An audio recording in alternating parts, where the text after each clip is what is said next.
یہ بڑی رکت انگیز آیات آ رہی ہیں ولید ابن مغیرہ کے بارے میں۔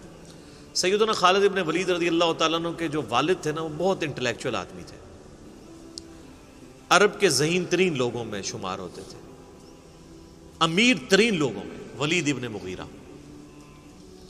شام یعنی طائف کے اندر بھی اور مکے کے اندر بھی ان کے اپنے آپ سمجھ لیں ایسٹس موجود تھے۔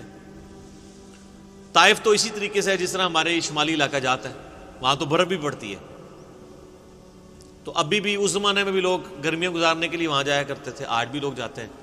یہ جو نکاح مسیار والا فتنہ سعودی علماء نے شروع کیا ہے نا، وہ اسی چکر میں شروع کیا ہوا نا۔ شیعہ نے نکاح متع شروع کیا، انہوں نے نکاح مسیار شروع کر دیا، تو وہ زیادہ تر نکاح مسیار کے لیے وہیں پہ جاتے ہیں طائف میں۔ تو اب یہ ولید بن مغیرہ جو تھا نا، یہ چونکہ ذہین بھی تھا، سمجھدار بھی تھا، بڑا جاندیدہ بندہ تھا، جیسے ہر یعنی معاشرے میں ایسے انٹیلیجنشیا ہوتا ہے، تو کافروں نے میٹنگ کر کے اس کو لانچ کیا کہ یہ جا کے نا نبی علیہ السلام سے دو ٹوک جا کے بات کریں، کیونکہ آپ علیہ السلام کی دعوت پھیلتی جا رہی ہے، تو کوئی ذہین بندہ بھیجیں مناظرے کے لیے، ٹھیک ہے، جو مناظرہ کرے۔ اب آپ علیہ السلام کے پاس جب وہ آیا، آپ صلی اللہ علیہ وآلہ وسلم سے جب گفتگو شروع ہوئی تو اس نے ہر طرح سے سوال کر کے آپ کو نا چیک کیا، جس کا ذکر جو ہے نا وہ پچھلی صورت میں بھی گزر چکا ہے، میں نے پہلے بتایا تھا، آگے جا کے نا اس کی ڈیٹیل بھی آئے گی۔ سورہ المعارج میں تھا یا سورہ قلم میں تھا، تو اب وہ نبی علیہ السلام سے ڈسکشن کر رہا ہے، پھر واپس آتا ہے اپنے وہ دار الندوہ کے اندر جہاں پہ وہ بیٹھا کرتے تھے۔ اچھا، یہ ساری چیزیں نا عمر سیریز کے اندر انہوں نے فلمائی ہیں جناب، ولید بن مغیرہ بھی دکھایا ہے، اور وہ جو میٹنگز کرتا ہے، جو مل کے آتا ہے، تو وہ بڑا اس کا چہرہ لٹکا ہوا ہوتا ہے، تو کوئی ذہین بندہ ہوتا ہے نا۔ اب وہ اس سے پوچھتے ہیں بتاؤ کیا بنا، کیا اس کو ہم جادو کر کے، ان کا نہیں، جادوگر نہیں ہے، جادوگروں کو میں جانتا ہوں، یہ جادو کلام جادوگروں والا ہے ہی نہیں ہے۔ پھر وہ کہتے ہیں شاعر، ان کا شاعروں کا تو مزاج ہی کچھ اور ہوتا ہے، عشق مشوقی والا ہے، اس شخص کا تو پورا کریکٹر ہمارے سامنے ہے، شاعر بھی نہیں ہے، کاہن، ان کا کاہن کہاں سے، ہمارے سامنے یہ پل بڑھ کے جوان ہوا ہے، اس کا کریکٹر ہمارے بالکل سامنے ہے، ایک ڈائنامک آدمی تھا، کبھی اس کا کائنوں کے ساتھ نہ کوئی دوستی رہی ہے، نہ کبھی کوئی کسی مجالس میں اس طرح کا شریک ہوتا تھا۔ تو وہ اچھا، اب ان کو لگا کہ گیا جی یہ ولی صاحب بھی گئے نے، تو پھر اس نے بہانے کر کے نا، اس نے کہا زیادہ سے زیادہ کہنا یہ کہہ دو یہ اگلے لوگوں کی سٹوریاں بیان کرتا ہے، حالانکہ قرآن میں کیا صرف اگلے لوگوں کے واقعات ہی ہیں، آنکھوں میں آنکھیں ڈال کے مشرکین عرب کے ساتھ گفتگو نہیں ہوئی ہے، مکی قرآن میں تو ہوئی ہوئی ہے۔ اور پھر ہاں یہ بھی کہہ سکتے ہو تم کہ ایک جادو پیچھے سے چلتا آ رہا ہے، بس اسی کی ایک کنٹینیوشن ہے، ایک بہانے کے طور پہ۔ اب اللہ تعالیٰ کو ولید ابن مغیرہ پہ سب سے زیادہ غصہ آیا، کیوں؟ کہ یار چلو باقی تو بونگے تھے، تیرے پاس تو ڈگری موجود تھی، تو نے علماء سو کا کردار کیوں ادا کیا؟ چلو جاہل آدمی تو جاہل ہوتا ہے، جب پڑھا لکھا بندہ اس طرح کی حرکت کرے تو اس پہ پھر غصہ زیادہ آتا ہے۔ اب یہاں سے اللہ تعالیٰ کا غصہ ولید ابن مغیرہ پہ شروع ہے، اور کس سخت الفاظ کے ساتھ ہے۔ اب یہ لادہ بات ہے کہ اسی کے 3 بیٹے مسلمان بھی ہو گئے بعد میں۔ ایک بیٹا تھا ان کا ولید ابن ولید، وہ خالد ابن ولید سے بھی پہلے مسلمان ہوا، اور اس کی وجہ سے حضرت خالد ابن ولید بھی اسلام سے امپریس ہوئے اور بعد میں مسلمان ہوئے، اگرچہ صلح حدیبیہ کے بعد ہوئے۔ 19 سال تک کفر کی زندگی گزاری ہے حضرت خالد ابن ولید نے، بعد میں پھر دیکھیں اللہ نے ان کو کہاں سے کہاں پہنچایا، اللہ نے پھر مسلط کر دیا رومن امپائر اور پرشین امپائر کے اوپر ان کو۔ تو دوسرا بیٹا تھا خالد ابن ولید، اور تیسرا ہشام ابن ولید، یہ 3 بیٹے ہیں جو مسلمان بھی ہوئے۔ عمر سیریز کے اندر انہوں نے یہ سین بھی فلمایا ہے، جب خالد بن ولید مسلمان ہوئے نا تو کافروں نے اب ان کو تانا دینا شروع کر دیا کہ اس نے وہ دین قبول کر لیا ہے جس کی جو ٹیکسٹ بک ہے اس میں اس کے باپ کے بارے میں اتنی سخت باتیں موجود ہیں، تو یہ کیسے تلاوت کرے گا ان آیات کی؟ تو سیدنا سالم جو بخاری مسلم میں آتا ہے 4 بندوں سے قرآن سیکھو، ان میں سے ایک ابن مسعود بھی ہیں، ابی ابن کعب بھی ہیں اور سالم بھی ہیں۔ یہ یعنی ینگ سے نوجوان تھے، ان کے پاس حضرت خالد بن ولید آتے ہیں اور کہتے ہیں مجھے قرآن سکھاؤ۔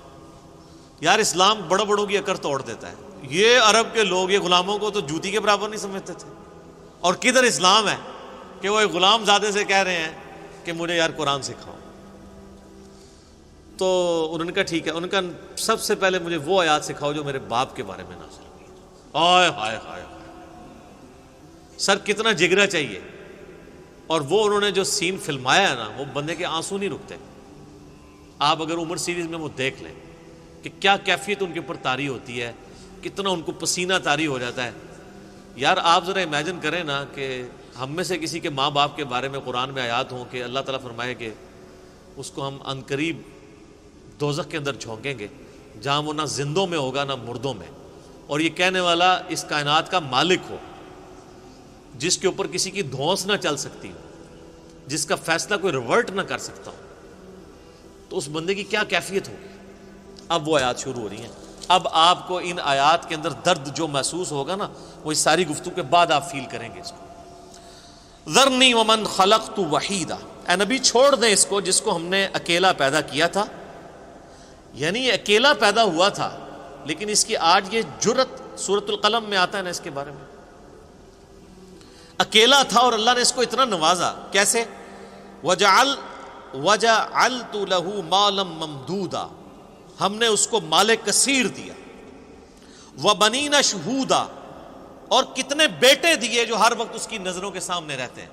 قبائلی سسٹم میں بیٹوں کی بڑی اہمیت ہوتی تھی نا، جس کے جتنے 5 بیٹے تھے اس کے، تو وہ بڑا ایک سمجھا جاتا تھا کہ جناب یہ بڑی مضبوط بندہ ہے۔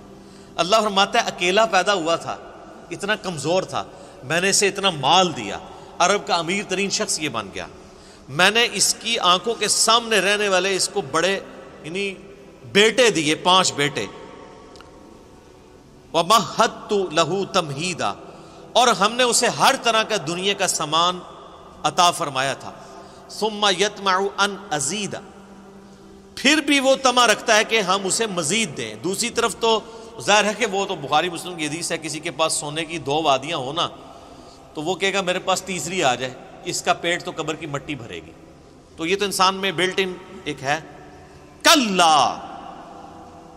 ہرگز نہیں، یہ وہی ہے نا،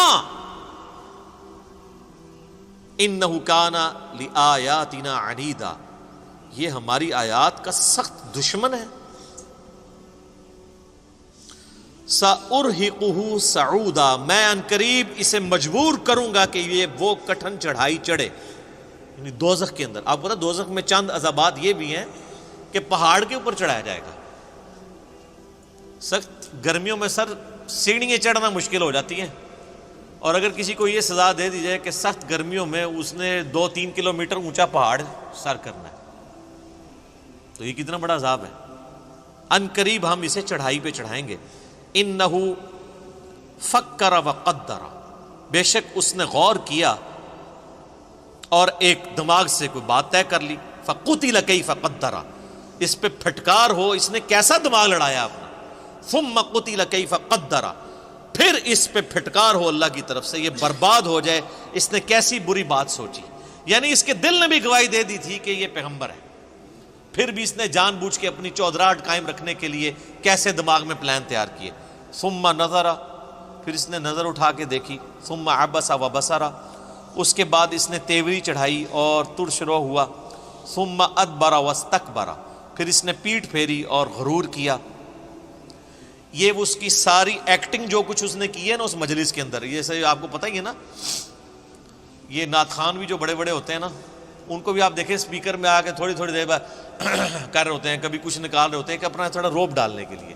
علماء کے ہاں بھی آپ کو نظر آئے گا جو بڑے بڑے ہیں نا، ان کی خاص قسم کے وہ ذرا سا ایسے کرتے ہیں تو ایک ساتھ بندہ رومال لے کے آ جاتا ہے، ٹھیک ہے نا، تھوڑی ایکٹنگ اور پھر تھوڑا سا کتاب پڑھی ہے تو وہ اینک تھوڑی سی ایسے کر لی ہے، ایسے کر کے سائڈ پہ کر لی ہے، پھر ایسے کر کے ایسے یہ جو سٹائل ہوتے ہیں نا صرف اپنا علمی روب جھاڑنے کے لیے، یہ سارے کام وہ بھی کر رہا تھا تو اللہ تعالیٰ نے اس کو نقل کیا ہے کہ کبھی یوں کرتا ہے، یوں دیکھتا ہے، جیسے بڑا فلاسفر ہے ان کو بڑی وڈی گال کر لگا ہے، وہ کڈی کے گال ہے انہیں وہ دیکھ لو تسی۔ فقال ان ھذا الا سحر یؤثر، ہاں یہ کہہ سکتے ہو یہ جادو ہے جو پچھڑوں سے چلتا آ رہا ہے، ان ھذا الا قول البشر، یہ تو نہیں ہے مگر ایک انسان کا ہی کلام ہے۔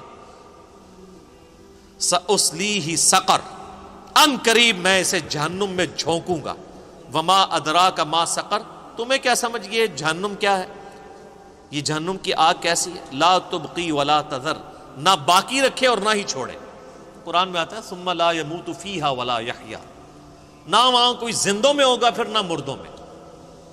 سورہ فرقان میں آتا ہے آج ایک موت نہیں کئی موتیں مانگو، وہ کافر کہیں گے اللہ موت آ جائے جان ہی چھوڑ دے، لیکن موت نہیں آئے گی۔ اللہم اجرنا من النار، اللہم اجرنا من النار، اللہم اجرنا من النار، آمین۔ اللہم من احییتہ منا فاحیہ علی الاسلام ومن توفیتہ منا فتوفہ علی الایمان۔